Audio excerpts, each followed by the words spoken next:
निर्माता, दिग्दर्शक, अभिनेते, पटकथाकार आणि त्यांची ओळख काय तर चित्रपती. चित्रपती व्ही शांताराम. अनेक चित्रपट येतात, गाणी येतात, बरं त्यांनी केलेले वेगवेगळे प्रयोग येतात, बरोबर ना. अशा खूप गोष्टी आहेत. म्हणजे मग एकूण त्यांचा कालखंड जरी पाहायचा गेला ना आपल्याला, तर 1920 पासून कारकीर्द सुरू झालेली ती 1983 पर्यंत, म्हणजे जवळपास 63 वर्ष. जवळपास 63 वर्ष म्हणजे मूकपटांपासून झालेली ही सुरुवात आहे रसिक हो.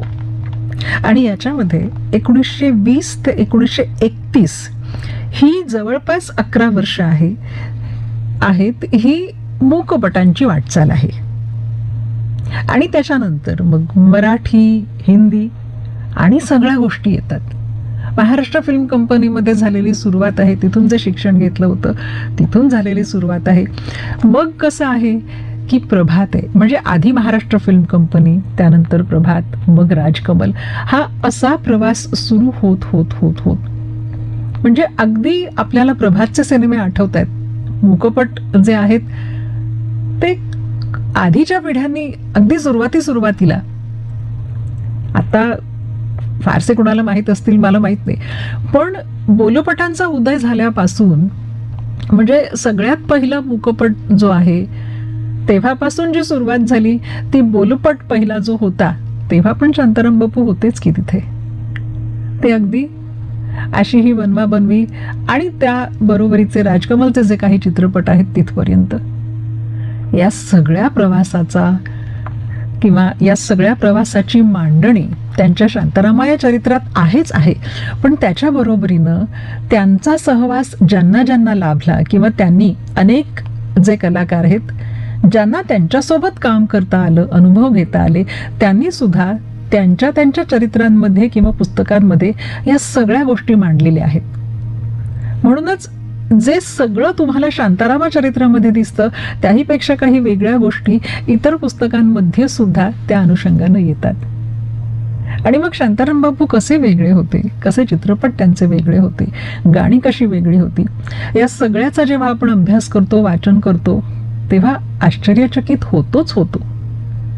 कारण आत्तासारख्या काही सगळ्या गोष्टी सहज सोप्या नव्हत्या हो. तरीही त्या काळात त्यांनी अतिशय उत्कृष्ट, जे उत्कृष्ट, उत्तम आहे, सुंदर आहे ते आपल्यापर्यंत पोहोचवलं, दिलं. आणि म्हणूनच त्यांच्या चित्रपटातली गाणी काय किंवा आणखी काही गोष्टी काय या आजही आपण पाहतो. आदरानं म्हणा, कौतुकानं म्हणा, आनंदानं म्हणा, त्या पाहतो आणि रमतो. याचं सगळं श्रेय त्यांना आहेच, पण त्याच्याबरोबर काम करणारी जी सगळी मंडळी होती ना त्यांनाही ते आहे. 1914 मध्ये बालगंधर्वांच्या गंधर्व नाटक मंडळीत नट म्हणून रंगभूमीवर पाऊल ठेवलं. आणि पुढे दादासाहेब फाळके यांचे मग मूकपट आहेत ते पाहून सुद्धा ते प्रभावित झाले होते. आणि त्यानंतर मग बाबूराव पेंटर यांच्या महाराष्ट्र फिल्म कंपनीत दाखल झाले. आता कसं होतं की सिनेमा आधी मूक होता, आवाज नव्हता त्याला, पण तो बोलायला लागला.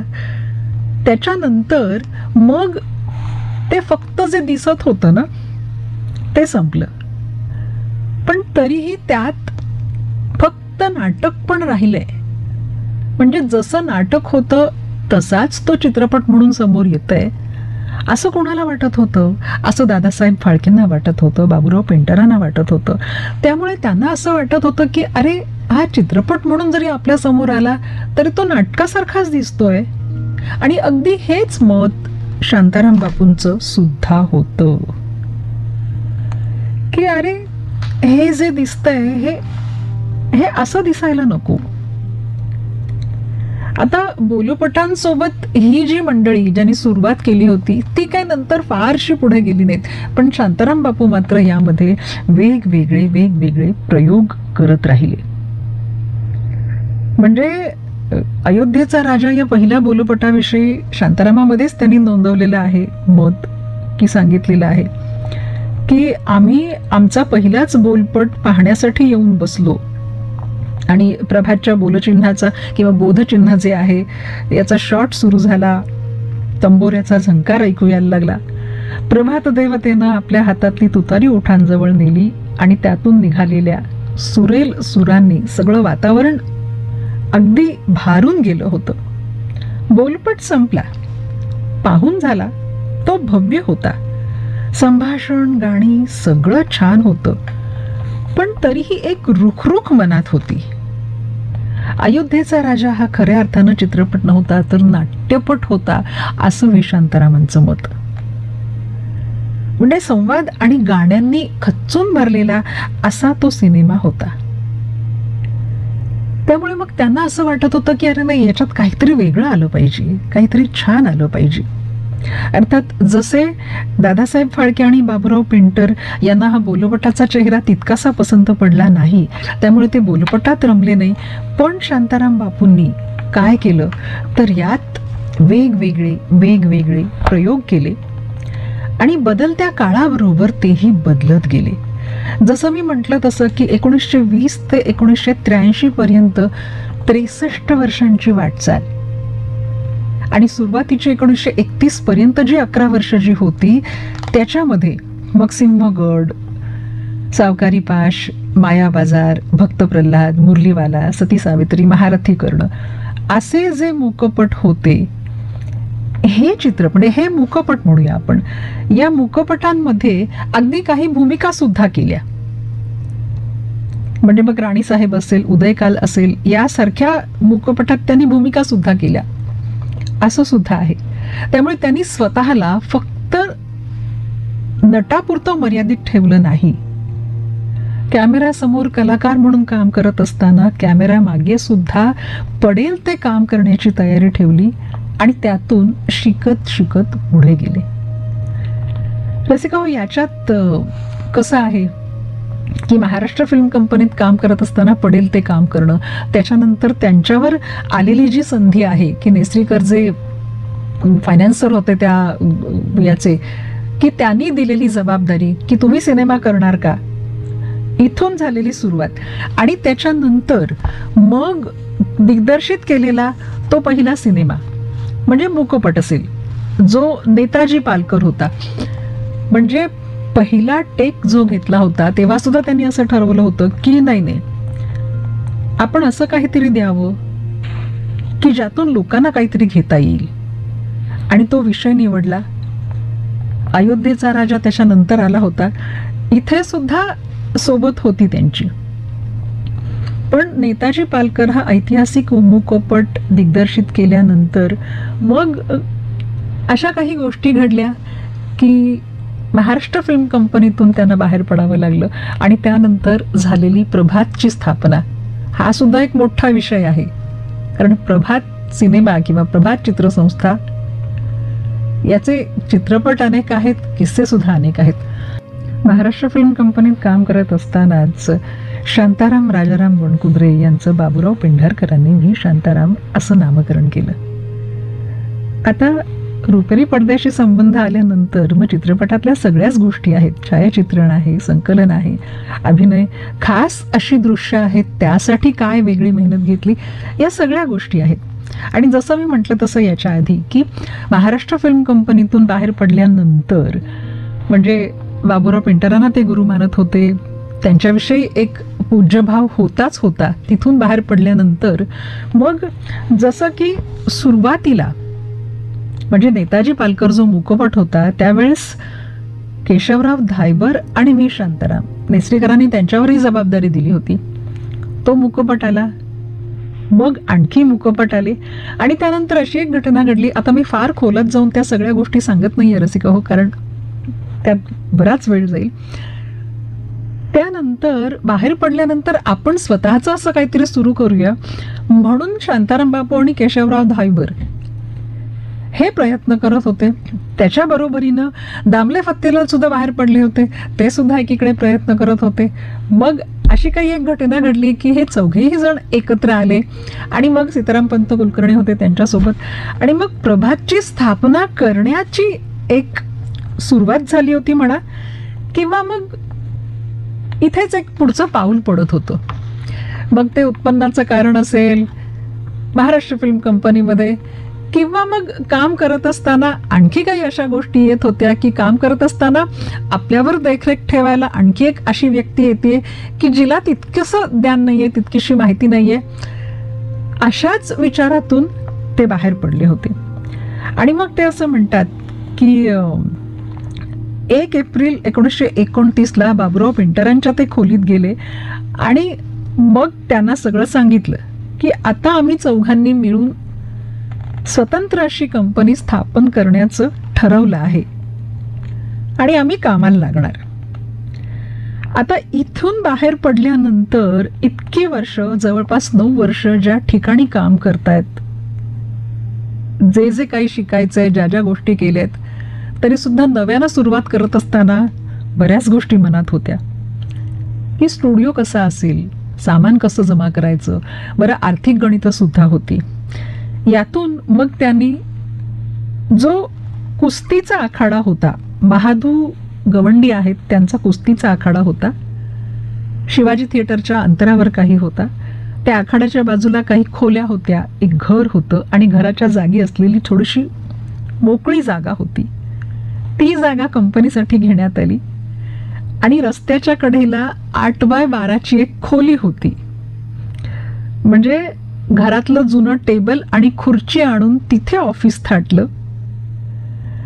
पण पैसा कसा आणणार? बरं, नवनवीन अटी सुद्धा येत होत्या. म्हणजे पहा ना, या गोष्टी काही सोप्या नव्हत्या रसिक हो. 8x12चं ऑफिस किंवा त्या खोलीत थाटलेलं ऑफिस आणि त्यानंतर इतकं मोठं योगदान सिनेसृष्टीत त्यांनी दिलेलं आहे, ती गोष्ट खरंच सोपी नव्हती. आणि त्याच्यानंतर मग भांडवलाची व्यवस्था झाली, आम्ही भांडवल कसं उभं केलं वगैरे, हा सुद्धा एक वेगळा इतिहास आहे आणि मोठा इतिहास आहे. आणि त्याच्यानंतर मग प्रभातचं नाव, बाबुराव पेंढारकर एकदा शांताराम बापूंच्या घरी जेवायला आले होते आणि त्यांच्या समोर हा विषय निघाला की नाव काय असेल या चित्रसंस्थेचं. थोडा विचार केला त्यांनी आणि म्हणे की अरे, कंपनीचं नाव तुम्ही प्रभात का नाही ठेवत?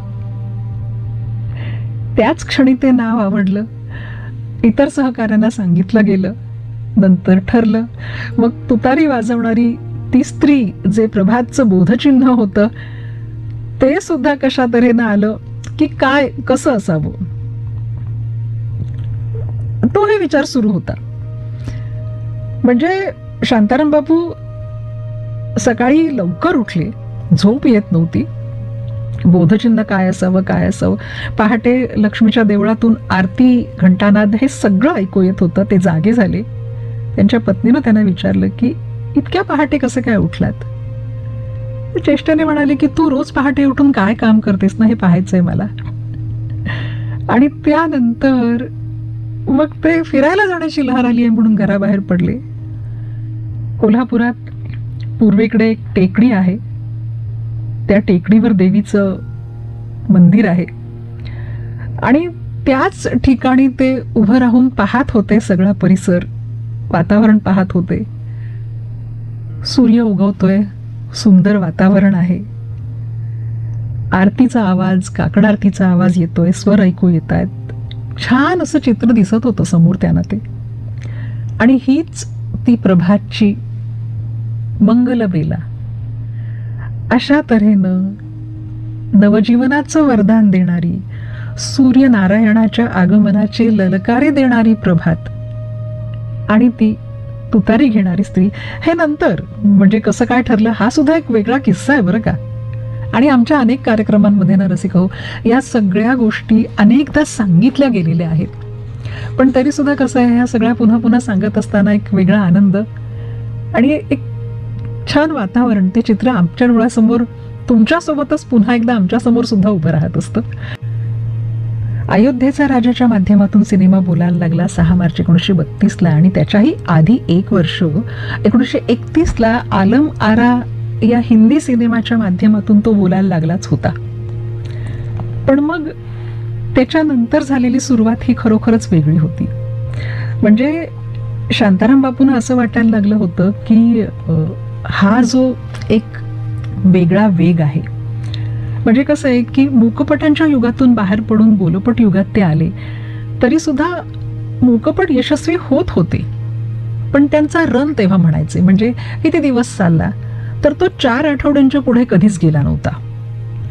बोलोपटांचं आगमन आल्यानंतर हे रनचं गणित जे होतं ना, हे बदललं होतं. म्हणजे आलम आरा पहिला हिंदी बोलोपट मुंबईच्या एका सिनेमागृहात 12 आठवडे चालला.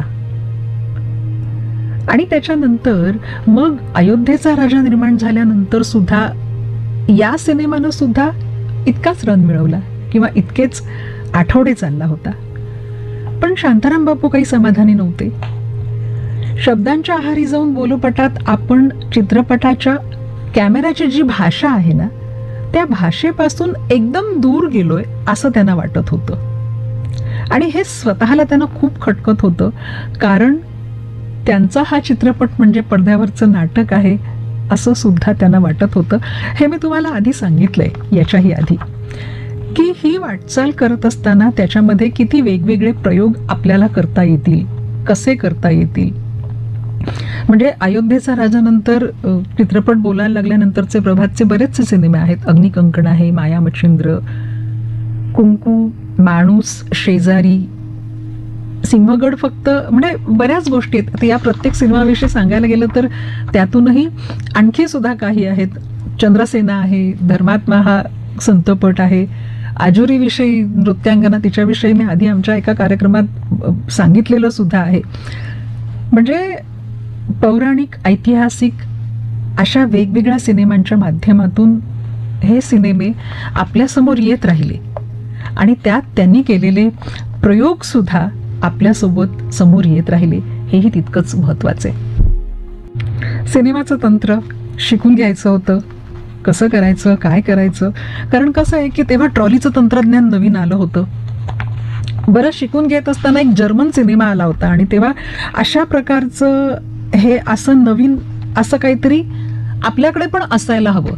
आणि नंतर ते त्यांनी त्यांच्या सिनेमात वापरल्यानंतर अगदी अनेक पत्रकार असू देत किंवा अनेक नामवंत जी माणसं होती त्यांनी तर सुद्धा सांगितलं की आम्हाला हे सगळं पाहिलं ना, ते खूप छान वाटलं होतं.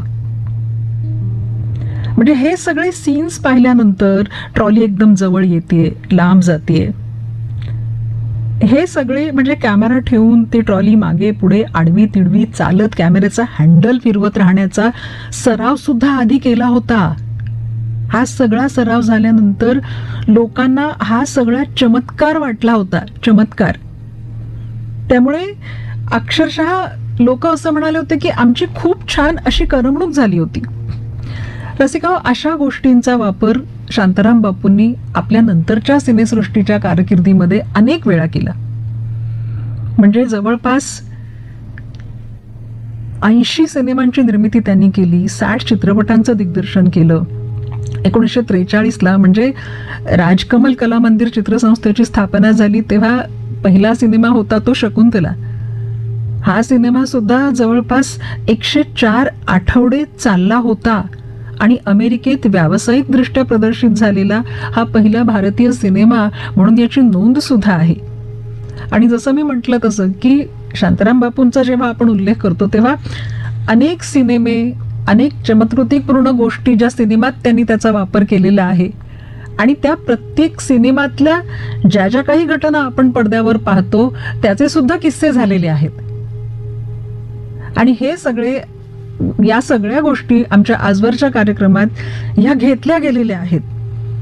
मग तो संत ज्ञानेश्वर असू देत, माणूस असू देत, कुंकू असू देत, आणि मग राजकमलचे जे काही सिनेमे आहेत, होनाजी बाळा, पिंजरा, दो आंखे बारा हात, या प्रत्येक सिनेमामध्ये, नवरंग सारखा सिनेमामध्ये मग त्या सिनेमात वापरलेली घंटा असू देत, नृत्याचे केलेले प्रयोग असू देत, अगदी अभिनेत्री संध्या ज्या त्यांच्या पत्नी आहेत त्यांची निवड कशी झाली, या सगळ्या गोष्टी, चित्रपटातल्या नृत्यांगना, त्याच्या बरोबरीने चित्रपटात असलेली इंग्रजी गाणी आणि त्या इंग्रजी गाण्यांना किंवा मग त्या गाण्यांना संगीतबद्ध करण्यासाठी अँग्लो इंडियन माणसाची नियुक्ती कशी करण्यात आली होती, आणि या सगळ्या गोष्टींसाठी शांताराम बापू कसे आग्रही होते. जे पडद्यावर दिसेल ते उत्तमच असायला हवं आणि ते खरोखर तसं दिसलं, याचा एक अट्टहास होता. आणि ते सगळं त्या सिनेमांच्या माध्यमातून आपल्याला दिसलं, आपलं खूप छान असं मनोरंजन झालं आणि म्हणूनच ते सगळं रसिक हो आजही आपल्या स्मरणात आहे. अशा किती चित्रपटांचा उल्लेख करावा आणि किती चित्रपटांविषयी बोलावं, सांगावं, अशा सगळ्या गोष्टी आहेत. 1972ला हिंदीत सर्व रंगीत चित्रपट निर्माण झाले असले तरी मराठीत मात्र तेव्हा वर्षभरात तेवढे सिनेमे निर्माण सुद्धा होत नव्हते. जेमतेम 12 सिनेमे निर्माण झाले होते आणि या 12 चित्रपटांपैकी 2च सिनेमे रंगीत होते.